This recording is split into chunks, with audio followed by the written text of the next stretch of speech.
Yo, what's poppin', MVP gang? It's your boy, PraviMVP, back with another certified must-watch banger. And today, we touching on why the Lake Show is about to rise banner number 18 this season. We talking about in the now. They talking about trade for the future. We talking about right now. Now, you know your boy about to cook like your favorite steakhouse, so slap fire out that like button and keep real talk in the algorithm. March Madness giveaway is underway. The top 3 supporters of the channel will be receiving a boost for their 2K grind. Entering is easy. Become a member at any level.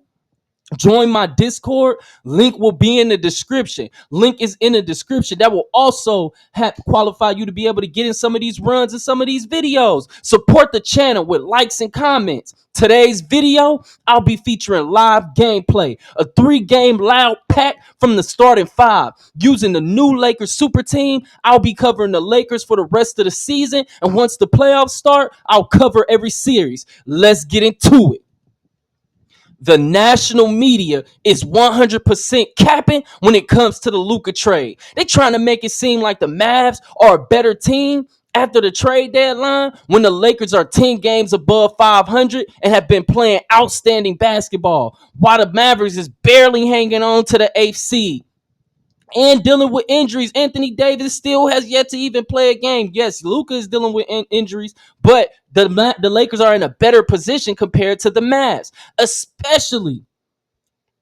The Lakers have really been playing outstanding basketball. I'm telling you, especially on the defensive end. Ever since the Luka trade was announced, LeBron has been playing out his mind motivated. I can't believe some people are underestimating what a motivated LeBron can do in the playoffs, but they're going to be reminded. People are going to remember, oh, I forgot LeBron is that guy. Yes, he is that guy. Not only will LeBron be locked in, but think about how Luka will respond to the disrespect that's been thrown on his name. After leading the Mavs to the finals on one leg last year, playing the most minutes in the NBA, and breaking the record for most assists, rebounds, and points since the NBA merger, how in the world could you be considered out of shape? I'm just saying.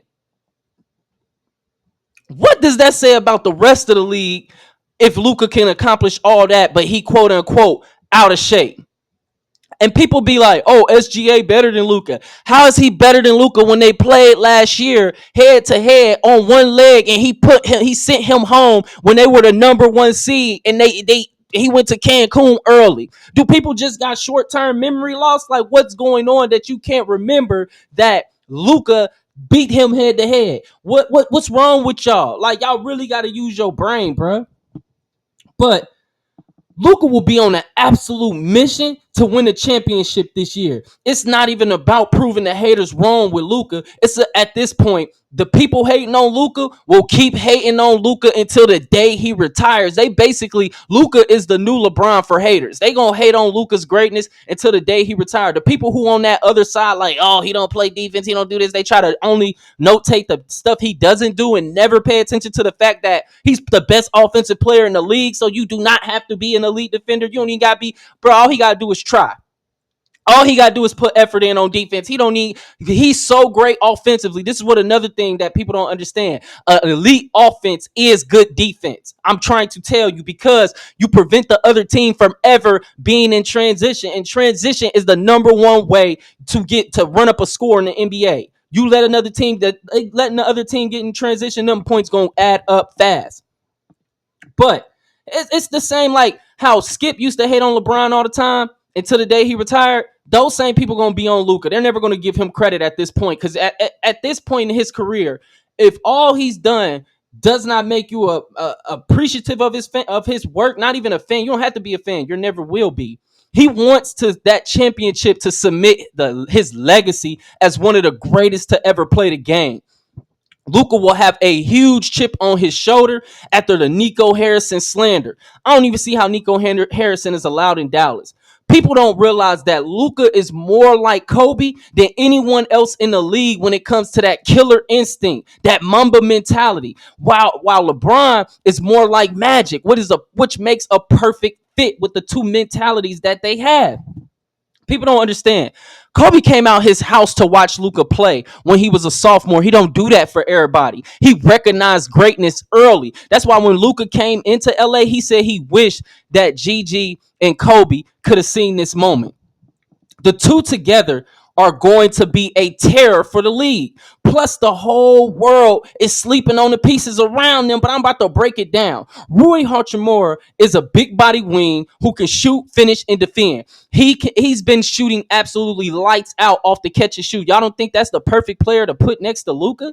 Like, he has a big body. When you got to think about it, Rui, LeBron, and Luka on the court at the same time with Mark Williams. You understand how big and long that lineup is? Y'all do realize that Luke got a 7'2" wingspan, right?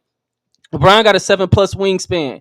I think Rui got a 7+ wingspan. Mark Williams got a 9'9" wingspan, a 9'9" wingspan. Are we?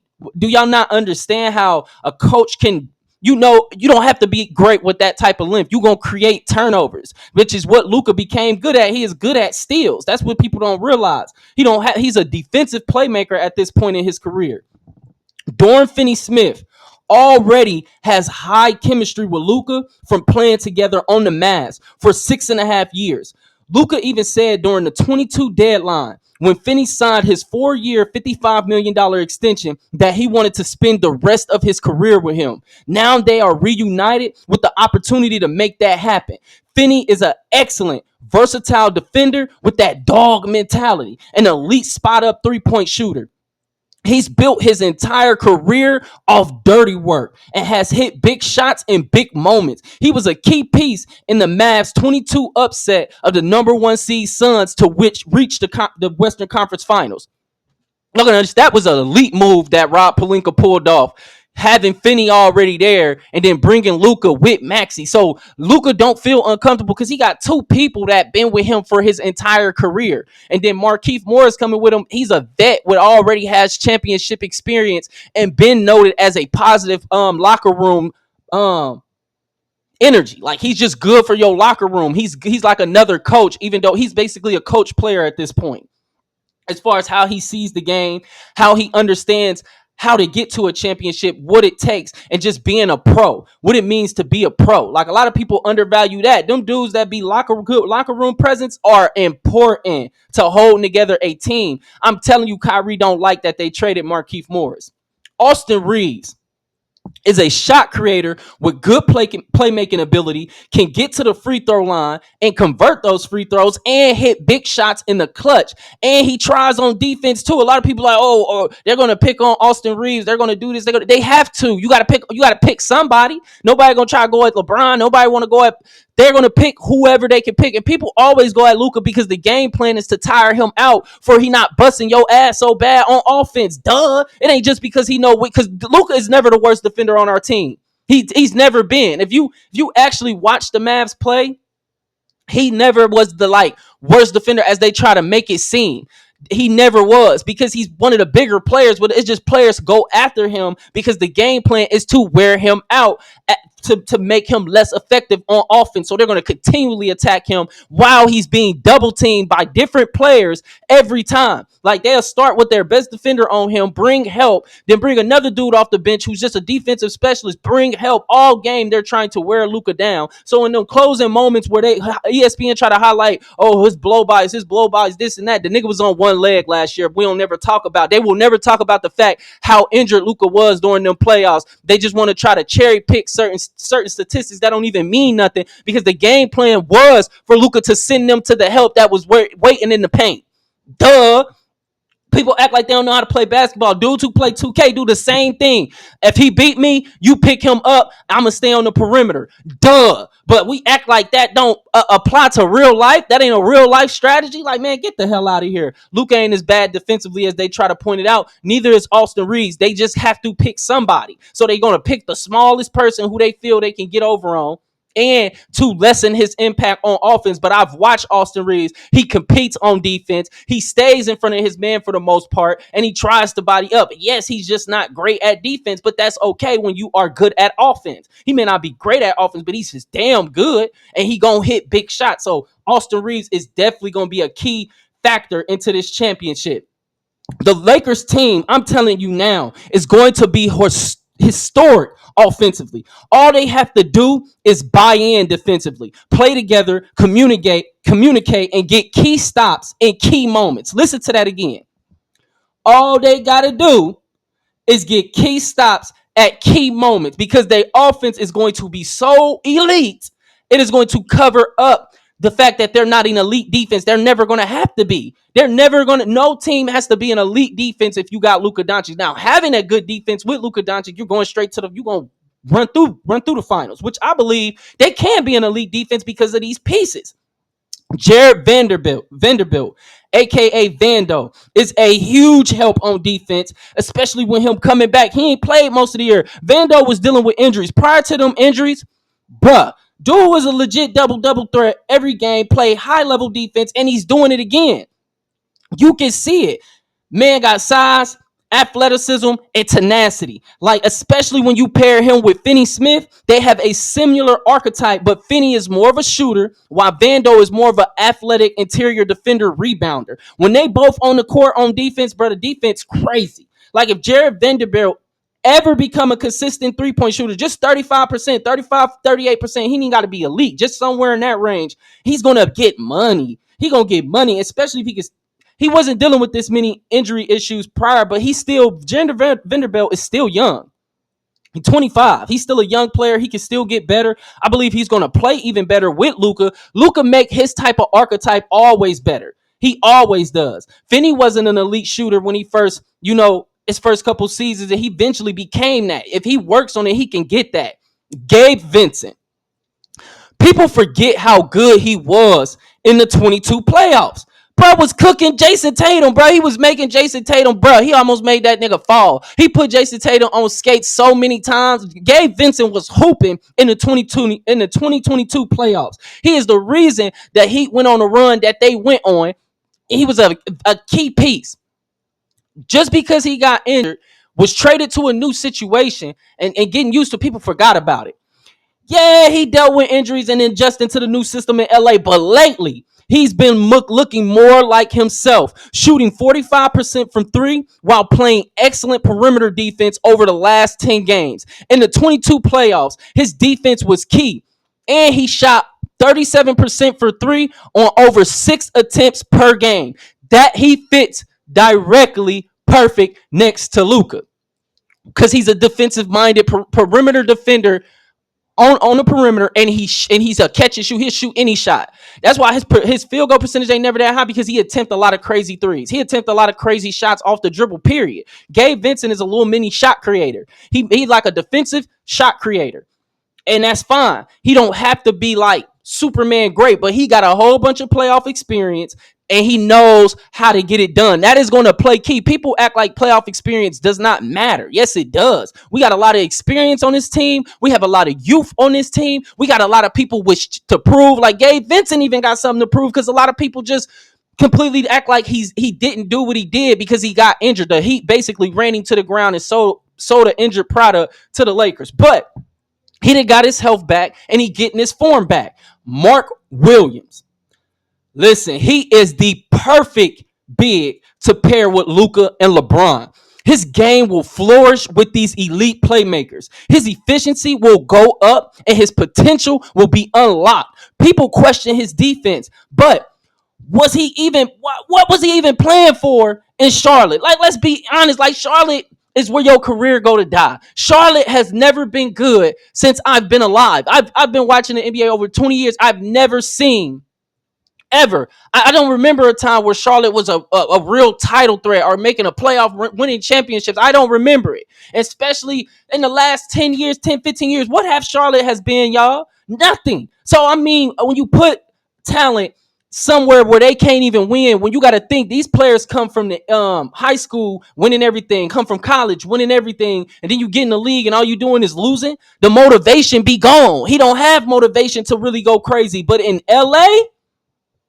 listen, I am trying to tell you, in LA, he knows he has a legit chance to win, make a name for himself, and that will push him to unlock his full potential. He has all the tools. He has a 9 foot 9-inch wingspan, the longest in the NBA, standing wingspan, and he stands 7'2" in shoes and was averaging 15 and 9 in Charlotte. I can easily see him pushing that up to 18 to 20 points per game and 10 rebounds in LA paired with LeBron and Luka creating for him. He's the best rim running, vertical spacing, offensive big that Luka has ever played with. He's also a very good free throw shooter, which makes me believe he can extend his range to at least a high level mid range shooter or even the 3-point line. His floater and touch are already elite for a big. I believe his defense will reach new heights in LA with a clear, simplified role that allows him to maximize his physical tools. Y'all got to understand, Luka in a pick and roll can make anybody look. I'm talking about, people just keep forgetting Luka took a team, the 2022 team, 2022 Mavs. I want y'all to go look up that roster. He took them to the Western Conference Finals and beat the number 1 seed Phoenix Suns, who were favored in that matchup, who were up, and then they came back and took that series from them. Are we gonna act like that didn't happen? Like, why do people? The White Powell was his starting center on that team, bro. Just think about that. If he can make the White Powell reach the Western Conference Finals, what you think he about to do with Mark Williams and Jackson Hayes? Jackson Hayes better than the White Powell. No disrespect to the White Powell, he professional, but it's just honesty here. Like, Jackson Hayes is the perfect big off the bench to pair with Luka. He's still a rim running threat that plays with high energy and been key in the Lakers' latest success with his hustle and energy plays, like his block off the glass against Curry. He's not perfect, but he's serviceable, which is all Luka needs. Like I said, do not forget, he took the White Powell to the 2022 Western Conference Finals. He did that. Like, y'all gonna see Jackson. Y'all gonna think Jackson Hayes better than what he is. Y'all gonna be like, oh man, Jackson Hayes go crazy. Y'all gonna be like, oh, Mark Williams go crazy. Because them paired with Luka and LeBron, y'all don't understand. And you got Austin Reeves to create. When Austin, because they're gonna be so, the defense is gonna be so keyed in on trying to stop Luka and LeBron. It's gonna unlock Austin Reeves as well. He gonna be more free to play and create and score and get easy looks, be matched up with weaker defenders, because they're gonna be so concerned with Luka and LeBron. They down there gonna forget about Austin, and that's what's gonna make him go crazy. AR-15, he gonna go crazy. He gonna be letting off shots, keeping it hot. You know what I'm saying? And then Shake Milton is a solid bench piece that was having a good year with the Nets as a 3-and-D. And he also has playoffs experience and success. And he had a good year in the playoffs. He averaged 14 points, shoot something, 50 something from the field, 40 something percent from three. He had big moments, big playoff moments. And he's still finding his footing in LA, but he's the type of player that will win you games in the playoffs. Watch what I tell you. He also is a good piece to put next to Luka because he's a 3-and-D. Like, every type of archetype like that, they're only going to get better with Luka. Because you got to understand, even LeBron said it himself, Luka got a skill set that's just like mine, probably even better. Even better than what LeBron do as far as setting the table for people. Shake Milton going to have a easy job playing next side of Luka. Like, people don't see that. Every player will ultimately be better playing with LeBron and Luka. They will feast on easy looks generated by the duo. Luka will learn so much from LeBron. He's already made it to the big stage, but LeBron knows what it takes to get over the hump. I see this as a similar move to LeBron going to Miami with the Wade, but except it wasn't Luka's choice. He was just sent here, but the stars aligned. That's why his dad was like, Luka ain't lose nothing. He already know what is about to go down. He know his son. Wade had already won a championship before their pairing and knew what it took for LeBron to reach the next level. He knew LeBron was the better player and handed him the keys when he was ready to take them. After losing in the 2011 finals, LeBron became a whole different animal. Luka just lost. He went to LeBron. LeBron is already ready to hand the keys over. That's why he embracing Luka and talking about Luka the way he is. That's why he's showing out. He pointing to the bench at Luka like, listen, what we about to be doing. Luka is a killer. Do y'all not understand that? For people who ain't been watching his game, he's a killer. And when it comes to those big moments, he steps up even more. I need y'all to look at Look at his playoff stats. He's second in the playoffs only to Michael Jordan in points per game. And you got to think, he started his playoffs playing against what was called the best defensive backcourt in NBA history because he was going up against Paul George and Kawhi Leonard. This is before all the injuries in his sophomore year, and they were surrounded by defenders on that team. Everybody was physical defenders on that LA team that was supposed to win the championship, and they couldn't guard Luka to save his day life. They could not guard Luka to save their life. Kawhi got the ultimate respect for Luka because they couldn't guard him. Like, as a sophomore, y'all, what y'all think about to happen to people in the playoffs when he got this big chip on his shoulder? No team in the NBA can guard LeBron and Luka in a 7-game series, especially LeBron in the mode he's been in and over the past few weeks. This roster is extremely underrated and will be motivated to make a point. There's a lot of playoff experience on this team, but people are overlooking that. The media keep trying to overlook that because they're trying to justify this trade. No, it wasn't a good trade. That's just the facts. It was not. That's just the facts. But they can't sit here and try to downplay the Lakers like, oh, they're not built to win this year. Yes, they are. LeBron still wants to win. A lot of people can act like he's satisfied with 4 rings, but no, he wants more. Luka just extended his window to play more and to add to his ring total. What don't people understand about that? A lot of games this season, LeBron was playing excellent, but kind of ran out of gas near the end of the game because he be carrying the team. He still carried that load. And carrying that type of load was easy for him when he was in his 20s and stuff like that, even into his 30s, in his early 30s, mid 30s. But now, at 40, you can see LeBron will start the game crazy hot. First quarter, second quarter, third quarter, he start wearing down. Fourth quarter, he damn near out of gas. He just got enough in him to make those plays to win. That's where Luka comes in, and he'll be able to pace himself and turn it up at key moments. I can see LeBron setting the tone probably every game, or allowing Luka to set the tone, and then he could just preserve himself for the end. Because LeBron can still destroy people in matchups. He know how to still pick a person, get to his spot, be in that spot. LeBron in the post at this point in his career is deadly. He destroyed the Golden State Warriors going inside out. He was, and LeBron's a way better 3-point shooter now. Nobody can say he ain't. He's a way better shooter at this point in his career.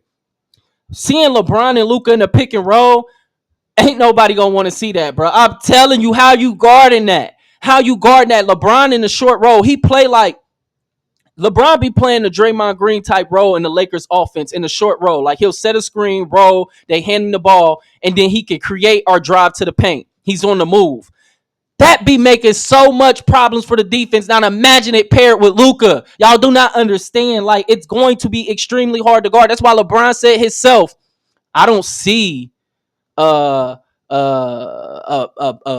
fit like we us having to really work it out or it being a delay in the fit. They are perfect fit because of the IQs and play styles. Luka likes screens. LeBron can set screens. LeBron can cut. LeBron's an all-around player. He stated it himself.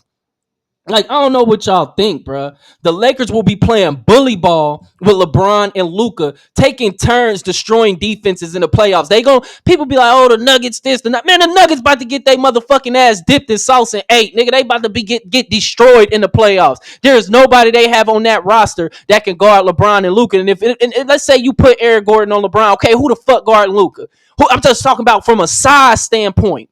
Nobody. You don't got nobody else. You can't put Westbrook on the court against them. You can't put Jamal Murray because they gonna both take. If you put Jamal Murray on the court, okay, go. LeBron can just go spread out to the corner. Whoever got Aaron Gordon can just spread out, and then they can call a pick and roll, pick Murray, and then he's dead. You get what I'm saying? Pick Westbrook, he's dead. Westbrook can't guard Luka. Westbrook can't guard LeBron. They way too small. That's a mismatch in that series. You can do that with every series. It doesn't matter what team you put against. They can do that same strategy. Okay, whatever big wing defender they got, and most teams don't have that big wing defender, and Aaron Gordon ain't been himself after injury. So after y'all don't see it, but I already see it because I've been watching. I watch full games. I don't watch just some games. I don't watch highlights. I don't just listen to what the media say. I'm watching full games with my own eyes. I watch the players talk. I watch their interviews and stuff like that. I am a real NBA head, like on everything I love. So I know the game.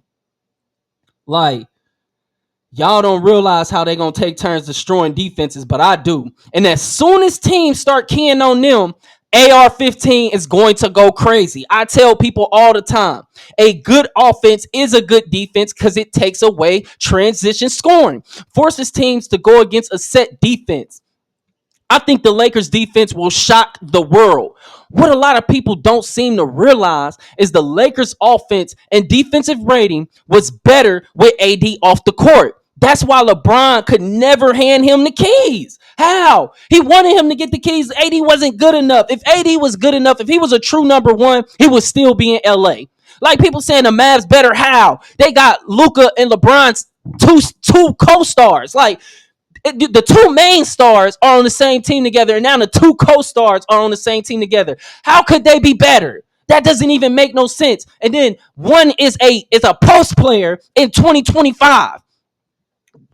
AD is a post player in 2025. I want y'all to get that in y'all head. That is not as effective. And it showed in the numbers, which I'm about to get into that in a minute. But two wing players who can create, that's always been the meta to win championships. And now you got two on one team. What are y'all talking about? How's that better? How's that better? One player needs offense created for him. These two players can create offense for themselves and everybody else. Doesn't make any sense. AD is talented, but he doesn't have killer instinct, and he made of glass, and he gonna be wearing street clothes more than his NBA jersey. He's not a true number one, or like I said, he'll still be in LA. Also, AD's three-point percentage over the last 6 seasons is 27%. Someone in the comments, please explain to me how you can play him next to a non-shooting center in 2025. Dallas has been struggling to score since Luka went down, dropping from 4th in offensive rating to 19th. How can worse spacing make that better? I need y'all to explain. I repeat, listen, LA's offense and defensive rating was better with AD off the court. You can check StatMuse or NBA.com. A post player slows down possessions, and AD's defense is overrated at this point. He isn't a better fit in Dallas than Luka is in LA. Because he like, I want to play the 4. How you can play the 4 and you shoot 27% from 3 over the last 6 seasons? He's shooting currently right now. You could go to NBA.com or StatMuse. AD is shooting 35% from mid-range. Anything out the paint, he's not efficient at. Unless it's the free throw line or a paint touch. He's not efficient. That's why when he's off the court, LA's offense is better. How don't you see that? Their defense is better. When your offense go down, I'm telling you, it affects your defense because now the other team is in transition and AD in the post with his hands up like, nah. How many times AD did that? They talk about Luka don't get back. How many times AD did something in the post, a turnover, they trying to get it to him in the post, and then a turnover or something happened, and then AD go pouting and shit because he ain't get his way and he ain't running back on defense. I don't nobody point that out, but if it's Luka, they gonna point out everything he do, but it's cool. Because Luka is the best offensive player in the NBA with last year's scoring title to prove it. Luka's offense is so special. The man dropped 73 points on the highest efficiency ever in a 70-point game. And people just underrate that, swept that under the rug. But if he did that shit in a Lakers jersey, we'd still be talking about it to this day. I put that on everything I love. I believe his offense will go to an even higher heights with LeBron's playmaking and strategic mind. Luka is the best offensive player in the NBA, bro. And it's like you can disagree with that, but the truth is in the pudding. JJ Redick is also extremely underrated. His ability to draw up offensive sets will make Luka better. Unlike Mark Williams, Redick has a chip on his shoulder, as many thought he didn't deserve this opportunity, but he is proving all the doubters wrong. He has Lakers in prime position with these added pieces to make a run at the championship. How y'all don't see that Redick one of the top coaches in the league already, bro? As far as his offensive mind and how he's using these pieces, look at what Darvin Ham was doing with this team, and look at what JJ Redick is doing, even without AD. Being a former player who competed at the high level, especially in college, he was a legend in college, and he was still very good in the NBA. Redick can relate to his players, and he can help anyone with their shooting, as he was one of the best shooters in the NBA during his time. Honestly, his career would have been even better if his prime would have come in the more modern day of the more modern game of today, which is more shooting focused. Like when he came in team still wasn't really shooting a bunch of threes. They were shooting them, but they wasn't shooting them how they is the last 8 years. Like it then took a whole nother level. He has the Lakers performing on all cylinders, and I don't see that momentum slowing down. Luka and LeBron fit together naturally because their court IQ, three-level scoring, and elite playmaking.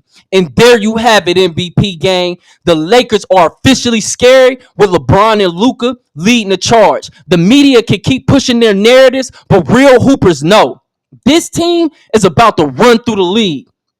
The chemistry, the depth, the elite playmaking, and the hunger to prove the doubters wrong. This is not just another super team. This is history in the making. Y'all already know the vibes. Drop your takes in the comments. Y'all know I'm going to read them. Is this the best duo in the NBA? How many rings is Luka going to win in LA? Let's talk about it. And don't forget to smash that like button and sub if you new. And turn on those post notifications because you know I'm bringing the heat all season long with more 2K gameplay. March Madness giveaway reminder. The top 3 supporters of the channel will be getting a boost to their 2K grind. Enter is simple. Become a member, join my Discord, link in the description, and show love with the likes and comments.